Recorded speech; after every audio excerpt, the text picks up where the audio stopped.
રાધાજી નીકળ્યા 16 શણગાર, બાજુબંધ ને બેરખા ને અણવટ ને પહોંચીને વીછ્યા ને લર ને તોરા ને વેણી ને દામણી ને કડી મેખલા ને ચટક ચુંદડી ને. વૃષભાનજી બીટિયા बारिश आएगी तो बाबा मेरी चिंता मत करो, मैं अब बड़ी हो गई हूँ. वृषभान जी के ओहो तू बड़ी हो गई क्या? દીકરી 20 વર્ષની થાય ને ત્યાં માને રાતના કહેવા માંડે, સાંભળો હવે દીકરી મોટી થઈ છો, સારું ઠેકાણું જોવું પડશે. પિતાનો એક જ જવાબ, હજી નાની છે. બાપને ક્યારેય દીકરી મોટી ન થાય. એટલે રાધાજીએ કહ્યું ને, તો મેં બડી હો ગઈ હું. બેટિયા બચ્ચી હે બચ્ચી, મોટી થઈ જાય તો લગ્ન કરીને મોકલવી પડે ને, એ કોઈ બાપથી સહન ન થાય. એટલે જ એક કવિએ સરસ લખ્યું છે, માં તો જ્યારે પ્રસવ થાય ને, ડિલિવરી આવે ને ત્યારે માં બની જાય, પણ બાપ માં ક્યારે બને ખબર છે? દીકરીને એટલી મોટી કરી હોય, સુંદર રીતે ઉછેરીને, અને એટલું સરસ મળ્યું હોય ને બાપને એમ થાય કે એને જે જોઈએ બધું આપવું, એના દરેક મનોરથ પૂર્ણ કરવું. અને જ્યારે જાન વળાવવા જાય અને ખોળામાં નાળિયેર મૂકે અને જેવી ગાડી સ્ટાર્ટ થાય ને મંડપમાં આવીને બાપ ઢગલો થઈ જાય, ત્યારે બાપ માં બને. ખાલી થઈ ગયો. જેમ માને ડિલિવરી આવે ને ખાલી થઈ જાય, એમ બાપ મંડપમાં આવે ને ખાલી થઈ જાય, ઢગલો થઈ જાય. वृषभानजी के नहीं बेटिया अभी तो तू बच्ची है, मेरी लाली है. बाबा अब मैं जाऊं? माथे मथनी आटला બધા શ્રૃંગાર, ચટક મજાની ચુંદડી, અને યમુના કિનારે આવ્યા તો ઠાકોરજી સામે કિનારે. હવે ઠાકોરજીએ વિચાર કર્યો કે રોજ તો હું જ મળવા જાઉં છું, આ મારા સખાઓ રોજ મને ચીડાવે છે કે એકવાર તો રાધાજીને બોલાવું મળવા. એ માનોની છે, નહીં આવે.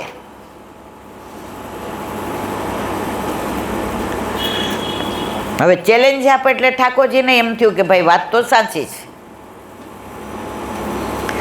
એટલે જેવા રાધાજી આવ્યા તો ઝાંઝરનો અવાજ કર્યો. એટલે સામે ઠાકોરજી હતા.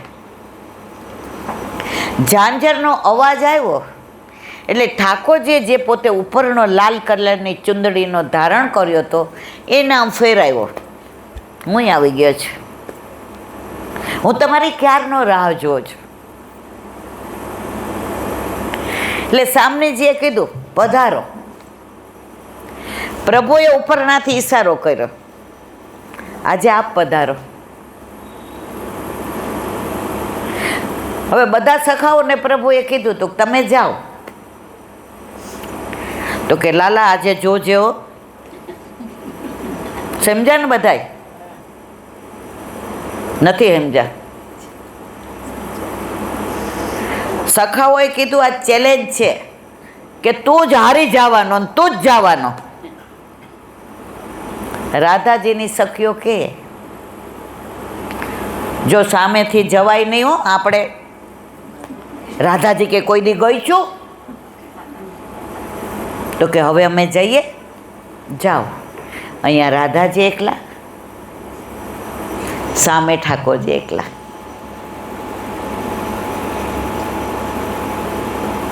હવે રાધાજીએ ઈશારો કર્યો.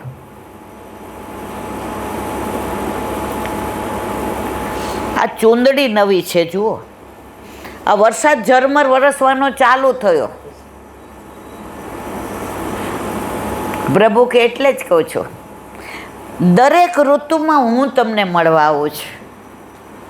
ગ્રીષ્મ હોય કે હેમંત હોય, શિશિર હોય કે વર્ષા હોય, વસંત હોય કે શરદ હોય, આ 6 ઋતુની અદ્ભુત લીલા છે. અત્યારે આપણી પાસે સમય નથી, કારણ કે આ લીલા અધૂરી રહે. હજી અડધો પોણો કલાક વાંધો નથી ને.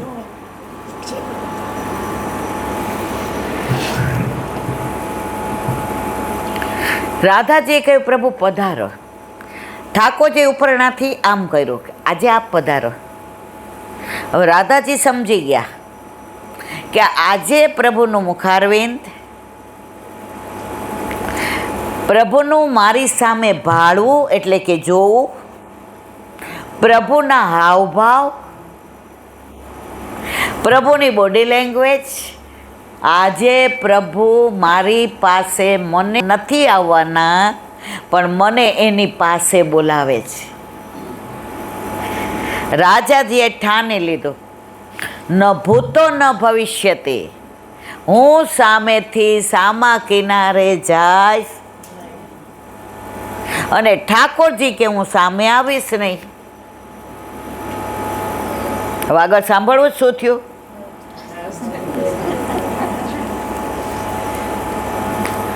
હવે આનંદ રાધાજીને કહે કે તમે આવો, પછી તમને નાવમાં પાછો હું મૂકી જઈશ. રાધાજી કે મારે આવવું જ છે, મને આપનો બહુ વિરહ છે.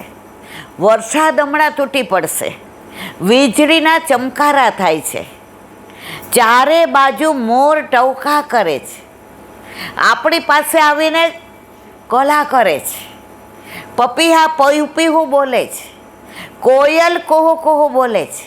યમુનાજી ગયા છે કે તમે અહીંયા આવો તો તમને શ્રમ ન પડે, હું ત્યાં આવું તો મને શ્રમ ન પડે.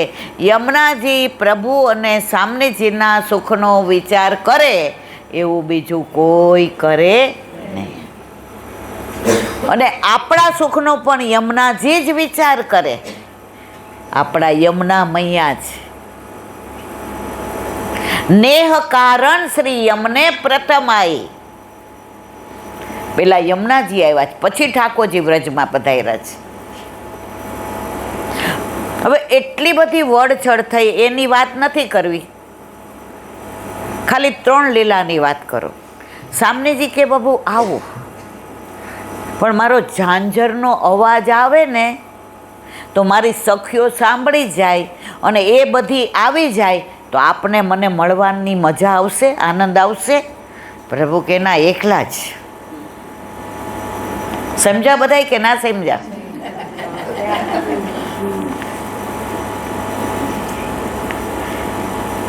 એટલે આપ પધારો. ઠાકોરજી કે કામ કરો, ઝાંઝર વડા કરી નાખો, એટલે કે કાઢી નાખો. હું તમને નવા ઝાંઝર અપાવીશ, પણ તમે આવો. રાધાજી કે આ તો ભારે કરી. એ કે પ્રભુ અંધિયારી રાત છે, તમારા અવાજથી મને ખબર પડે છે કે આપ સામે બિરાજો છો, પણ આપ અહીંયા છો, અહીંયા છો કે અહીંયા છો મને દેખાતું નથી. કેવી રીતે આવું? પ્રભુએ હાથમાં હીરાના આભૂષણ પહેર્યા હતા. ઠાકોરજી કે લો તમને લાઇટ કરી દઉં. ઓલા હીરાના આભૂષણનો પ્રકાશ પડ્યો, હવે દેખાય છે કે હું? રાધાજી કે દેખાય છે. ના કેમ પાડવી? રાધે અબ આ જાઓ.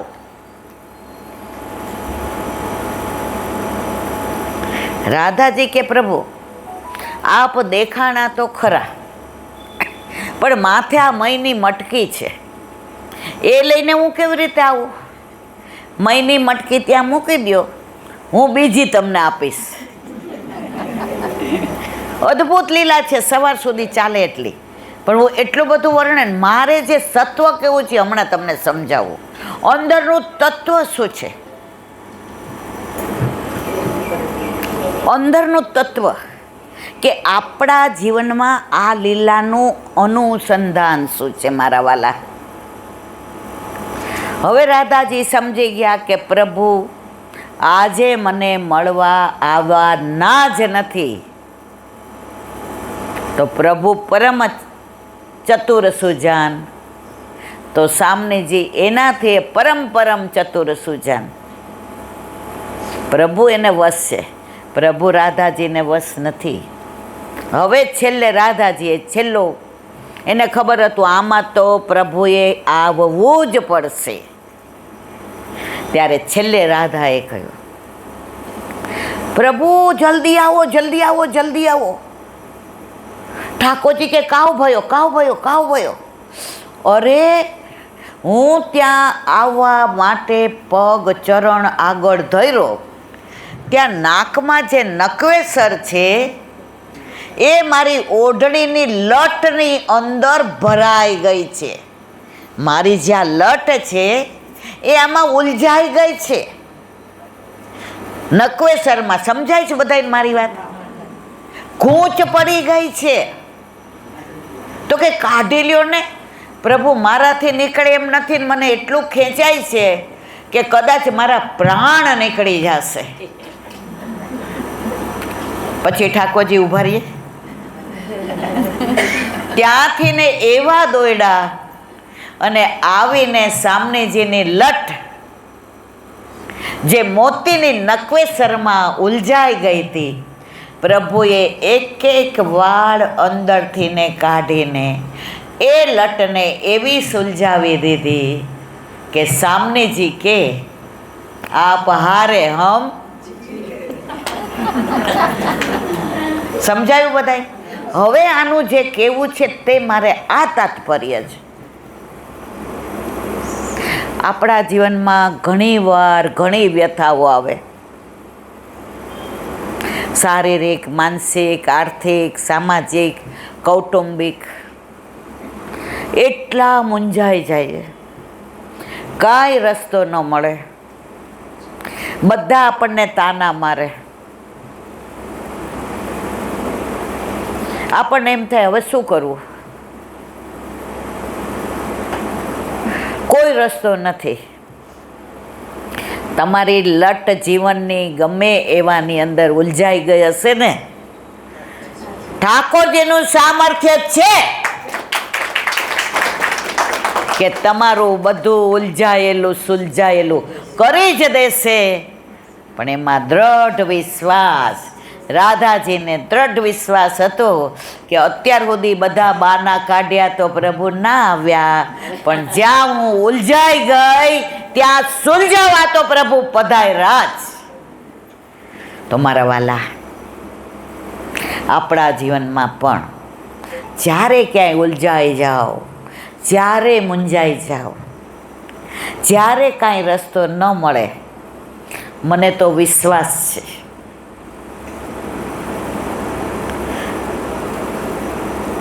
એકલો એનો જ આધાર રાખજો. અન્યાશ્રયમાં ના જાતા, અહીંયા જાઉં નામ કરું, નામ કરું, ના. પ્રભુએ કલાક સુધી રાધાજી હારે માથાકોટ કરી, પણ જેવા ઉલઝાયા તો સુલઝાવ્યા આવ્યા કે નહીં? આપણા જીવનમાં પણ સુલઝાવશે, એમાં કોઈ શંકાને સ્થાન નથી. હવે એક નાની વાત કરીએ અને પછી સત્સંગને વિરામ આપીએ.